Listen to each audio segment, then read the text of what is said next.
कौशल प्रदेश, जिसकी स्थापना वैवस्वत मनु ने की थी, पवित्र सरयू नदी के तट पर स्थित है।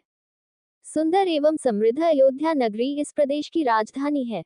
वैवस्वत मनु के वंश में अनेक शूरवीर, पराक्रमी, प्रतिभाशाली तथा यशस्वी राजा हुए, जिनमें से राजा दशरथ भी एक थे।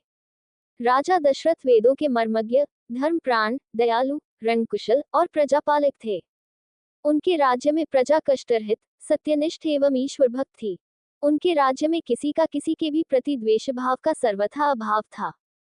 एक दिन दर्पण में अपने कृष्णवर्ण केशों के मध्य एक श्वेत रंग के केश को देखकर महाराज दशरथ विचार करने लगे कि अब मेरे यौवन के दिनों का अंत निकट है और अब तक मैं निःसंतान हूँ। मेरा वंश आगे कैसे बढ़ेगा तथा किसी उत्तराधिकारी के अभाव में राज्य का क्या होगा। इस प्रकार विचार करके उन्होंने पुत्र प्राप्ति हेतु पुत्रेष्ठी यज्ञ करने का संकल्प किया। अपने कुलगुरु वशिष्ठ जी को बुलाकर उन्होंने अपना मंतव्य बताया तथा यज्ञ के लिए उचित विधान बताने की प्रार्थना की। उनके विचारों को उचित तथा युक्तियुक्त जानकर गुरु वशिष्ठ जी बोले, हे राजन, पुत्रेष्ठी यज्ञ करने से अवश्य ही आपकी मनोकामना पूर्ण होगी, ऐसा मेरा विश्वास है।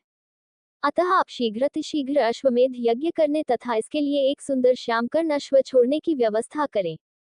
गुरु वशिष्ठ की मंत्रणा के अनुसार शीघ्र ही महाराज दशरथ ने सरयू नदी के उत्तरी तट पर सुसज्जित एवं अत्यंत मनोरम यज्ञशाला का निर्माण करवाया तथा मंत्रियों और सेवकों को सारी व्यवस्था करने की आज्ञा देकर महाराज दशरथ ने रनिवास में जाकर अपनी तीनों रानियों कौशल्या, कैकेयी और सुमित्रा को ये शुभ समाचार सुनाया।